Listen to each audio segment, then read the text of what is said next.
Carbon एक ऐसा element है जो हर एक लिविंग चीज का बेसिक पार्ट है। इसके एटम्स अपने आप को बार बार जोड़ के लंबी चेन्स, ब्रांचेस और रिंग्स बना सकते हैं। इसे हम कैटिनेशन कहते हैं। कार्बन की एक खास प्रॉपर्टी ही इसको इतना यूनिक और वर्सेटाइल बनाती है। आज के चैप्टर में अपन समझेंगे कैसे कार्बन अपने अलग अलग फॉर्म्स में मिलता है, कैसे ये डिफरेंट एलिमेंट्स के साथ मिलके नए नए कंपाउंड्स बनाता है और क्यों ये कंपाउंड्स हमारी जिंदगी के लिए इतने इंपॉर्टेंट है। तो चलो कार्बन की अमेजिंग दुनिया में एक सफर स्टार्ट करते हैं। अगर नेचर में कार्बन के अमाउंट की बात करें तो अर्थ क्रस्ट के अंदर 0.02% कार्बन अवेलेबल है, वहीं पे एटमॉस्फेयर के अंदर अपना 0.03% कार्बन अवेलेबल है। तो कार्बन की जो अमाउंट है अपने नेचर के अंदर वो बहुत ही माइन्यूट है।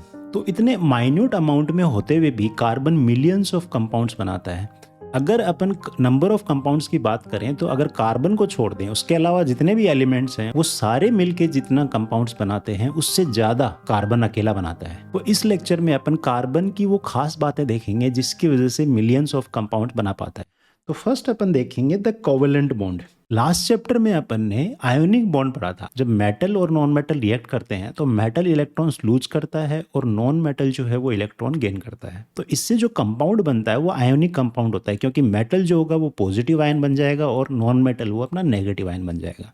पर यहाँ पे अपन बात करेंगे कोवेलेंट कंपाउंड की। कोवेलेंट कंपाउंड्स क्या होते हैं? ऐसे कंपाउंड्स जहाँ शेयरिंग ऑफ इलेक्ट्रॉन होती है। ये एक दूसरे को देते नहीं है, ये शेयर करते हैं एक दूसरे के इलेक्ट्रॉन्स। कैसे शेयर करते हैं अभी देखेंगे। जब भी non metal and non metal compound बनाते हैं तो वहाँ पे कोवेलेंट बॉन्ड मिलता है। तो कार्बन कंपाउंड जो होता है ना, उनका जो मेल्टिंग पॉइंट और बॉइलिंग पॉइंट होता है that is less than 300 degree Celsius. वहीं पे आयोनिक कंपाउंड जो होते हैं उनका मेल्टिंग पॉइंट 800 डिग्री सेल्सियस के अराउंड होता है। वहीं बॉइलिंग पॉइंट 1465 डिग्री सेल्सियस के अराउंड होता है। अब ये मेल्टिंग पॉइंट और बॉइलिंग पॉइंट जो है इतने हाई क्यों होते हैं? Because of strong electrostatic force of attraction between ions. Ionic compound में अपन ने पढ़ी थी ये बात, but in case of carbon compound यहाँ पे मेल्टिंग पॉइंट और बॉइलिंग पॉइंट अपना लो होता है।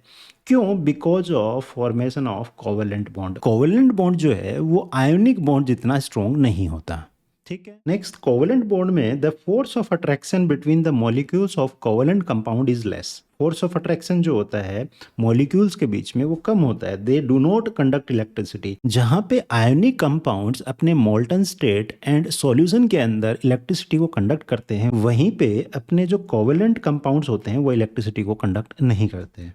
Ions are not formed in the bonding of these compounds. Ions बनेंगे नहीं क्योंकि शेयरिंग ऑफ इलेक्ट्रॉन होगा यहाँ पे। Because if ions were formed in the bonding of these compounds then they would definitely conduct electricity. अगर ions बनते तो electricity तो पक्का पक्का कंडक्ट करते अपने मोल्टन स्टेट और सॉल्यूशन के अंदर, पर यहाँ पे ऐसा नहीं होता। इसका मतलब यहाँ पे आयंस फॉर्म नहीं हो रहे। क्लियर है? चलिए अब अपन कार्बन एलिमेंट को डिटेल्ड तरीके से समझेंगे। एटॉमिक नंबर होता है अपना 6। इलेक्ट्रॉनिक कॉन्फ़िगरेशन क्या होगा? That will be 2,4। Each element wants to completely fill its outermost shell and become stable. ये शेल नहीं है भाई, शेल होगी, ठीक है। ये अपन ने लास्ट चैप्टर में पढ़ा था कि कोई भी एलिमेंट अपने आप को स्टेबल करने के लिए वो अपनी आउटर मोस्ट शेल को कंप्लीटली फिल करना चाहता है। अब कार्बन की बात करें तो इसके आउटर मोस्ट में है 4। तो आउटर मोस्ट को कंप्लीटली फिल करने के लिए इसको या तो 4 इलेक्ट्रॉन ऐड करने पड़ेंगे तो टोटल 8 हो जाएंगे, या फिर क्या करें ये -4 मतलब 4 हट जाए यहाँ से। तो यहाँ पे जो फर्स्ट शेल है वो इसकी आउटर मोस्ट हो जाएगी और फर्स्ट शेल में मैक्सिमम 2 इलेक्ट्रॉन्स होते हैं। तो यहाँ पे अपन ने वही बोला है, to stable carbon either it loses its 4 electrons और आइदर इट गेन्स 4 इलेक्ट्रॉन्स। वही बात अपन ने यहाँ पे समझी थी। तो देखो कार्बन के एटम की अगर अपन बात करें तो यहाँ पे होता है न्यूक्लियस। न्यूक्लियस के अंदर 6 प्रोटॉन्स होते हैं, 6 न्यूट्रॉन्स होते हैं, 6 इलेक्ट्रॉन्स हैं। तो प्रोटॉन्स भी क्या होंगे? नंबर ऑफ इलेक्ट्रॉन्स के इक्वल होंगे, क्योंकि एटम जो है वो इलेक्ट्रिकली न्यूट्रल है, कोई चार्ज नहीं है उसके ऊपर। तो जितने प्रोटॉन उतने ही इलेक्ट्रॉन। तो यहाँ पे के शेल के अंदर अपने पास 2 इलेक्ट्रॉन्स हैं, उसके बाद एल शेल में अपने पास 4 इलेक्ट्रॉन्स हैं। ठीक है। अब बात करेंगे what will happen when carbon loses और गेन्स 4 इलेक्ट्रॉन्स। अब अपन ने बोला यहाँ आयंस तो बनते नहीं है, तो सिंपल सी बात है कि यहाँ पे न लूज करेगा न गेन करेगा। अगर वो ऐसा करे तो क्या होगा वो देखते हैं। If carbon gains 4 electrons then it will form C-4 A9.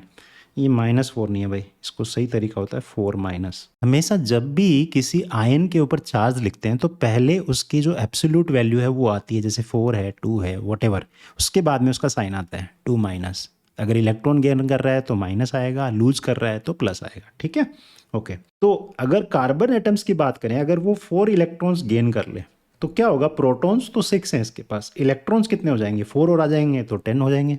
But this carbon which has 6 protons, it will be very difficult for it to hold 10 electrons. अब देखो इसके न्यूक्लियस में 6 प्रोटॉन्स हैं, जब वो 4 इलेक्ट्रॉन्स गेन कर लेगा तो वहां पे उसके पास टोटल 10 इलेक्ट्रॉन्स हो जाएंगे। 10 इलेक्ट्रॉन्स को होल्ड करना 6 प्रोटॉन्स के लिए बड़ी ही मुश्किल वाली बात है। तो यहाँ पे जो आयन बनेगा वो स्टेबल नहीं होगा, मतलब वो इलेक्ट्रॉन्स गेन नहीं कर सकता। Where if carbon loses 4 electrons then it will form C+4, नहीं +4 नहीं है, अभी बताया था, इसको लिखते हैं अपन 4+ cation।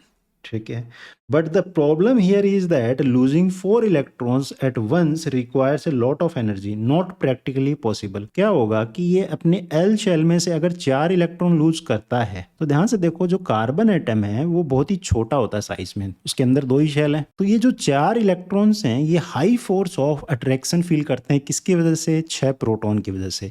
इसलिए इन इलेक्ट्रॉन्स को बाहर निकालना प्रैक्टिकली पॉसिबल नहीं है। तो अब इस प्रॉब्लम को कार्बन को सोल्व करना पड़ेगा, भाई कैसे तो स्टेबल होना ही है उसको। तो कार्बन क्या करता है, carbon solve this problem by sharing its electrons with other carbon atoms और with atoms of other non metal elements. Note that carbon, there are many other elements that become stable by sharing electrons and forms molecules। अभी मैंने बताया था कि covalent compound अपना non metal और non metal elements के बीच में बनता है जब वो आपस में इलेक्ट्रॉन्स शेयर करते हैं। तो यहाँ पे काफ़ी सारे नॉन मेटल एलिमेंट्स हैं जो कि अपने इलेक्ट्रॉन्स को शेयर करके एक मॉलिक्यूल बनाते हैं। देखते हैं, the electrons that are shared between 2 elements belongs to both the elements which helps them to achieve noble gas configuration। तो यहाँ पे अपन ने कुछ मॉलिक्यूल्स लिए हैं, इनकी हेल्प से अपन समझेंगे कि कैसे नॉन मेटल जो एटम हैं वो एक दूसरे के साथ में इलेक्ट्रॉन शेयर करते हैं। तो सबसे पहले अपन ने मॉलिक्यूल लिया है, दिस इज हाइड्रोजन मॉलिक्यूल। तो यहाँ पे this is H2, oxygen molecule होता है O2, जो मीथेन है अपना दैट इज CH4। तो ये जो मीथेन वाला मॉलिक्यूल है इसको डिटेल्ड तरीके से आगे स्टडी करेंगे, इसका नोमेनक्लेचर, किस तरीके से इसका नाम आया है और क्यों इसको मीथेन बोलते हैं। तो यहाँ पे हाइड्रोजन की बात करें तो हाइड्रोजन का एटॉमिक नंबर होता है 1, मतलब नंबर ऑफ प्रोटॉन्स भी 1 हो गए एंड इलेक्ट्रॉन्स भी उसमें 1 होंगे क्योंकि इलेक्ट्रिकली न्यूट्रल है अपना हाइड्रोजन। तो हाइड्रोजन का आउटर मोस्ट जो शेल होगी दैट विल बी के शेल को कंप्लीटली फिल करने के लिए इसको 1 इलेक्ट्रॉन की और जरूरत होगी भाई। तो वो कहाँ से आएगा, वो एक दूसरे हाइड्रोजन के साथ में शेयर करेगा। ठीक है, तो यहाँ पे इस हाइड्रोजन की भी अपनी के शेल कंप्लीट हो गई और इसकी भी के शेल कंप्लीट हो गई। अब ध्यान रखना है ये जो स्ट्रक्चर बनाया अपन ने this is electron dot structure, और इलेक्ट्रॉन डॉट स्ट्रक्चर अपन ने लास्ट चैप्टर में ही पढ़ा था, जहाँ पे अपन मॉलिक्यूल बनाते टाइम हर एक एटम के वैलेंस इलेक्ट्रॉन्स को शो करते हैं। वैलेंस इलेक्ट्रॉन्स कौन से होते हैं, जो आउटर मोस्ट शेल के अंदर होते हैं, जिसको वैलेंस शेल भी बोलते हैं।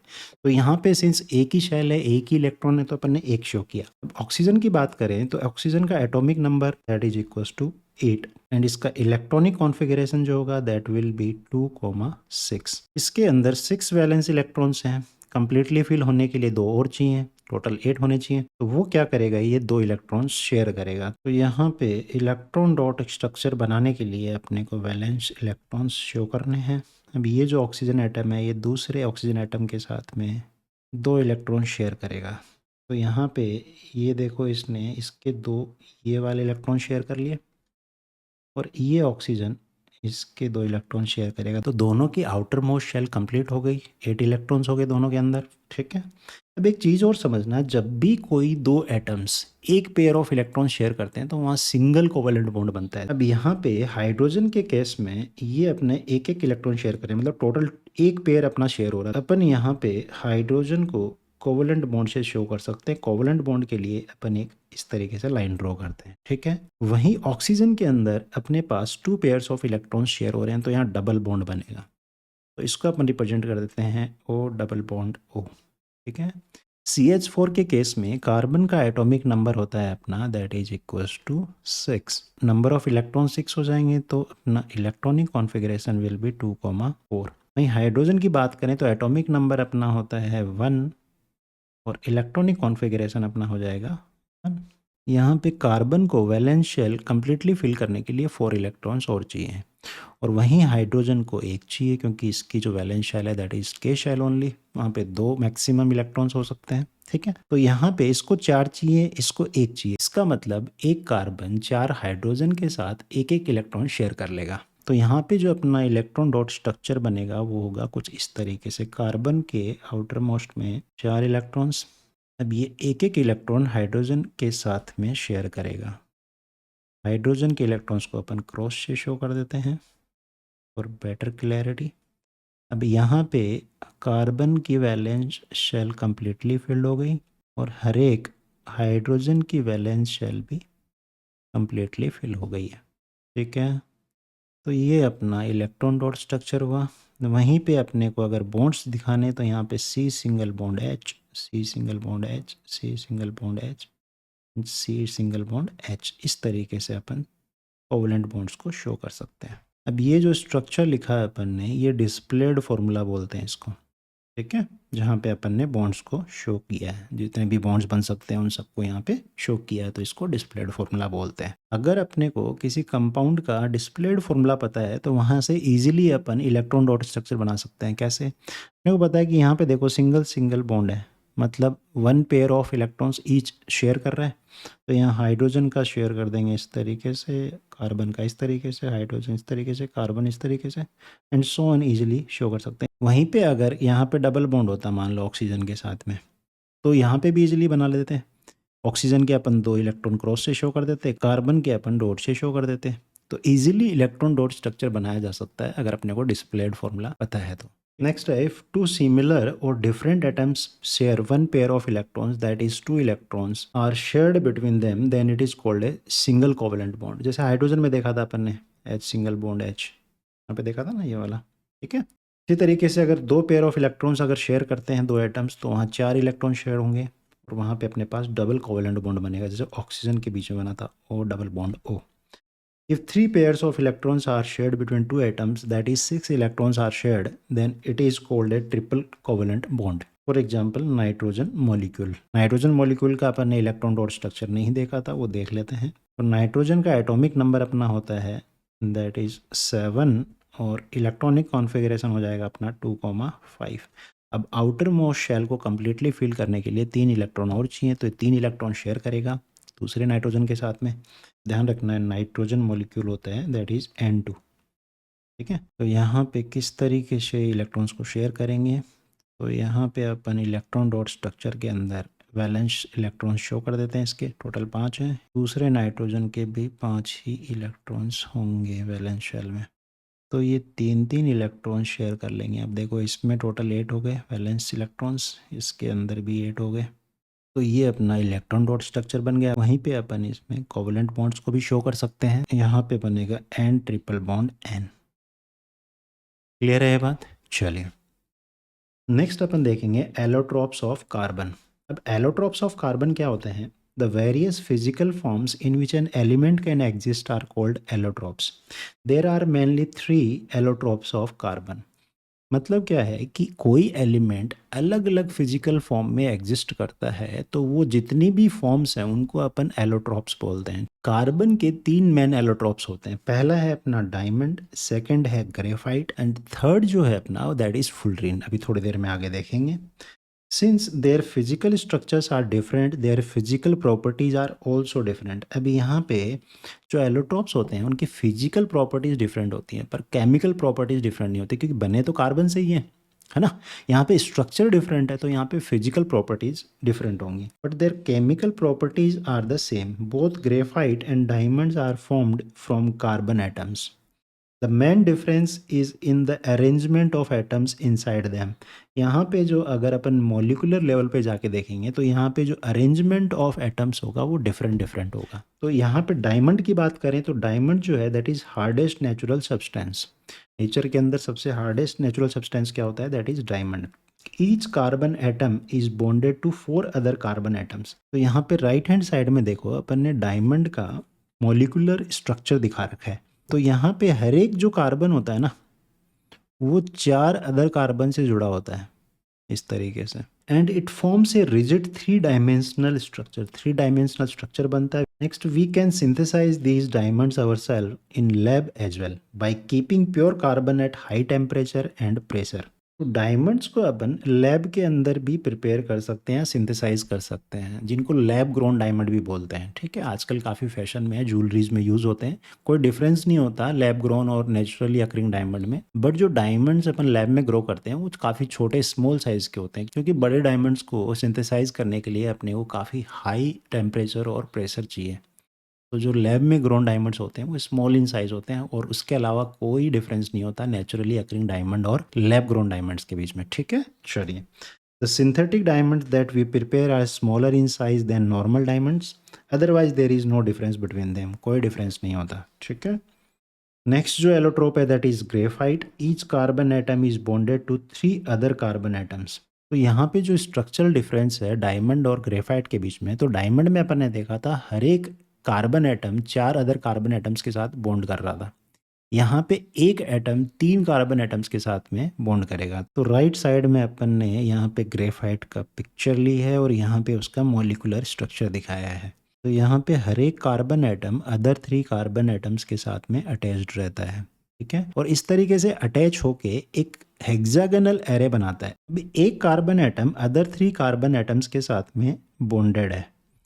मतलब अगर अपन यहाँ इस तरीके से बॉन्ड कर दें तो क्या होगा. तो यहाँ पे देखो, अगर अपन इलेक्ट्रॉन डॉट स्ट्रक्चर लिखें तो कुछ इस तरीके से सी यहाँ पे सी, इसके आउटर मोस्ट में टोटल 4 हैं, तो इस तरीके से शो कर देंगे. अब एक चीज़ समझो, अगर ये 3 कार्बन एटम्स के साथ में इलेक्ट्रॉन शेयर करेगा तो ध्यान से देखो, यहाँ पे टोटल इसके आउटर मोस्ट में 7 इलेक्ट्रॉन्स हुए. तो यहाँ पे इसकी वैलेंस शेल कंप्लीटली फिल्ड नहीं है. तो इसके लिए क्या करता है, ये जो कार्बन है किसी एक कार्बन के साथ डबल बॉन्ड बना लेता है. तो यहाँ पे मैं बोलता हूँ लेट से इस कार्बन के साथ डबल बॉन्ड बनाता है.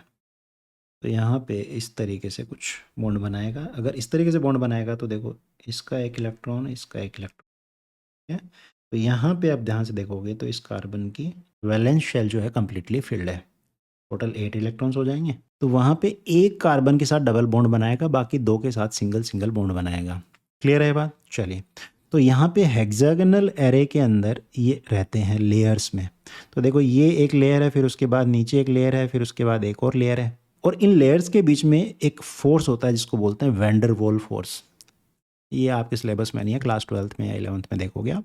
तो वैन डर वाल्स फोर्स जो होता है ना, काफ़ी वीक फोर्स होता है. तो इन लेयर्स के बीच में वीक फोर्स ऑफ अट्रैक्शन होता है. इसलिए जो ग्रेफाइट होता है काफ़ी सॉफ्ट एंड स्लिपरी होता है. In the form of a hexagonal array in the same plane. Hexagonal array same plane में बन रहे हैं, उसके बाद वो एक दूसरे से वैन डर वाल्स फोर्स से अटैच रहते हैं. वैन डर वाल एक रेनाउंड केमिस्ट और फिजिस्ट थे ना, उनके नाम पे उनको सम्मानित करने के लिए उनके नाम पे रखा गया इस फोर्स का name. Hexagonal arrays are placed in layers, one above the other. One of these bond is a double bond because the valency of carbon has to be satisfied. जो ये अपन ने बात की थी यहाँ पे, वही बात हो रही है. तो एक कार्बन एटम जब 3 कार्बन एटम के साथ जुड़ा होगा तो वहाँ पे एक कार्बन एटम के साथ डबल बॉन्ड बनाएगा, बाकी 2 के साथ सिंगल बनाएगा. ठीक है, चलिए. थर्ड जो एलोट्रोप है कार्बन का, that is fullerene. Fullerene forms another class of carbon allotropes. अब जो फुलरीन है ये एक पूरी क्लास ही है किसकी, एलोट्रॉप्स की. डिफरेंट इसके अंदर शेप एंड साइजेस होते हैं. तो जैसे यहाँ पे अगर बात करें, the first one to be identified was C60 which has carbon atoms arranged in the shape of A football. तो देखो, राइट हैंड साइड में अपन ने लिया, ये फुटबॉल शेप में होता है अपना. तो यहाँ पे इस तरीके से मैश बना होता है, ये फुटबॉल के शेप में मैश होती है एक कार्बन एटम्स की. ठीक है.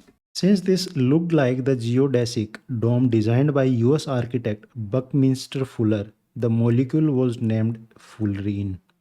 तो ये जो C60 है इसका नाम है बकमिंस्टर फुलरीन. ये कोई यूएस में आर्किटेक्ट थे जिन्होंने कोई डोम जो है वो डिज़ाइन किया था. उसी की तरह ये दिखाई देता है, तो उनको सम्मानित करने के लिए, उनको ऑनर करने के लिए इसका नाम बकमिंस्टर फुलरीन रख दिया गया. ठीक है.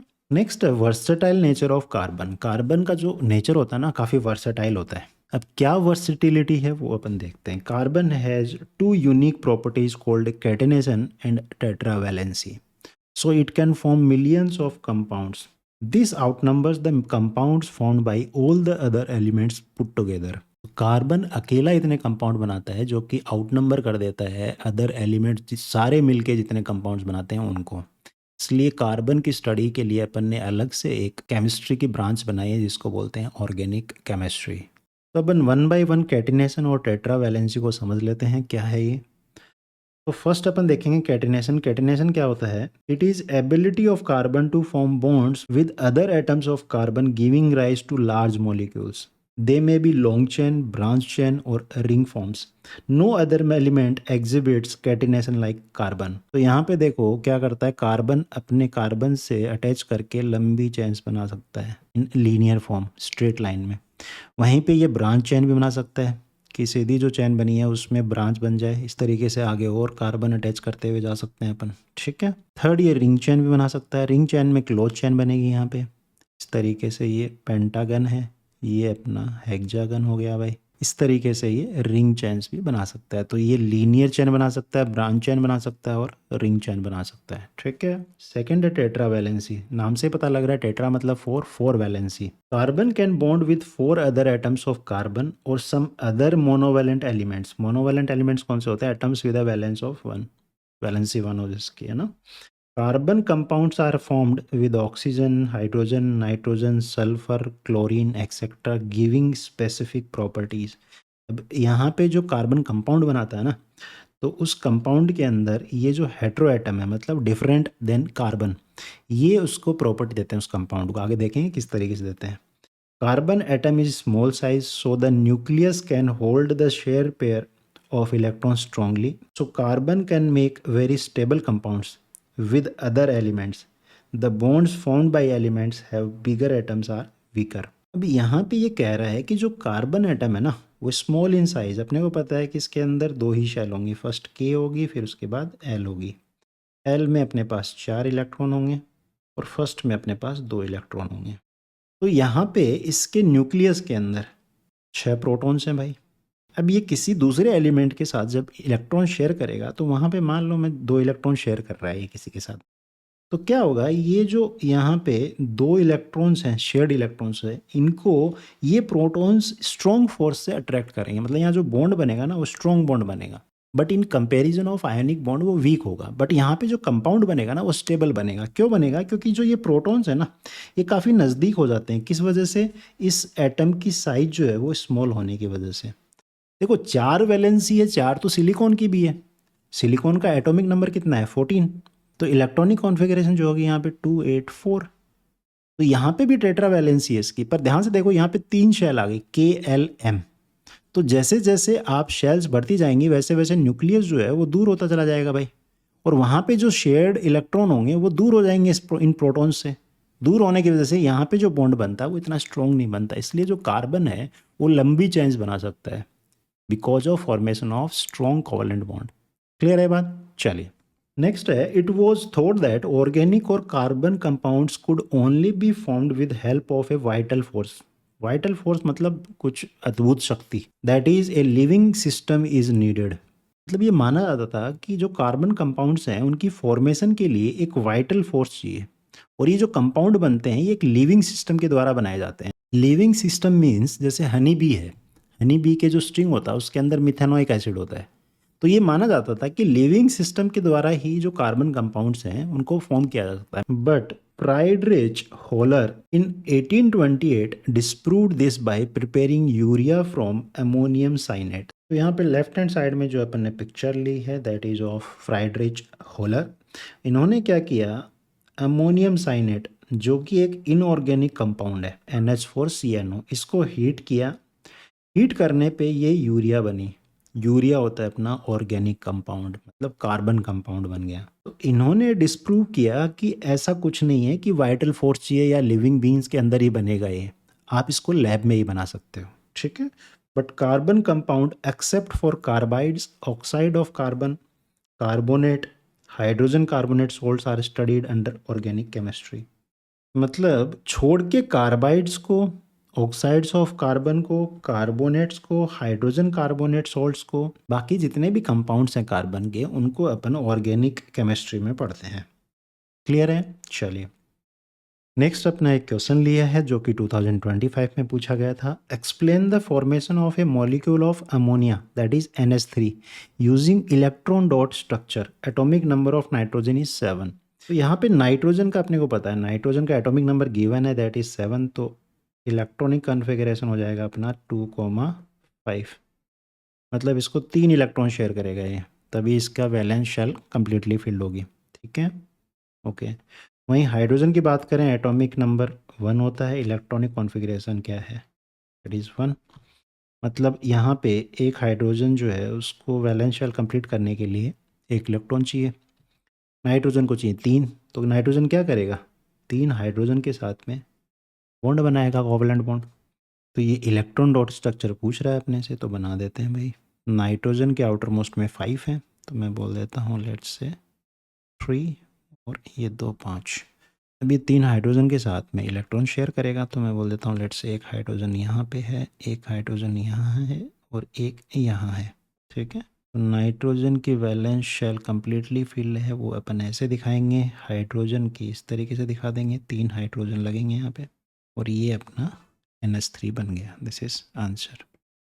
क्लियर है ना ये बात? चलिए नेक्स्ट जो क्वेश्चन है 2022 में पूछा गया था। State the reason why carbon compounds have low melting and boiling point because of formation of covalent bond and covalent bond are not as strong as ionic bonds. Clear? Carbon compounds do not conduct electricity because there is no formation of ions in carbon compounds. Carbon compounds are formed by sharing of electrons, so there are no ions present there.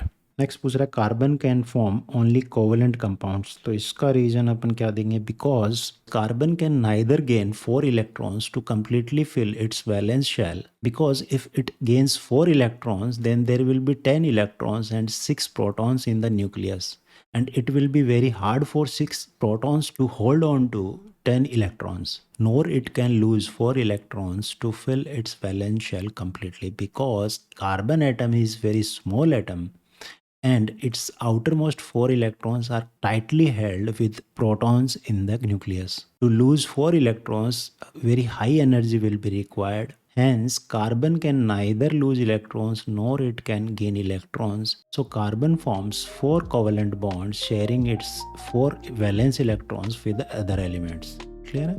तो चलिए यहाँ अपना lecture finish होता है। मिलते हैं next video में। जाने से पहले अगर वीडियोस अच्छे लग रहे हैं तो वीडियोस को लाइक करें, चैनल को सब्सक्राइब करें और अपने फ्रेंड्स के साथ शेयर करें ताकि उनको बेनिफिट मिले। अगर आपको last chapter metals and non metals के वीडियोस देखने हैं तो राइट हैंड साइड में मैंने दिए हैं। चलिए बाय बाय।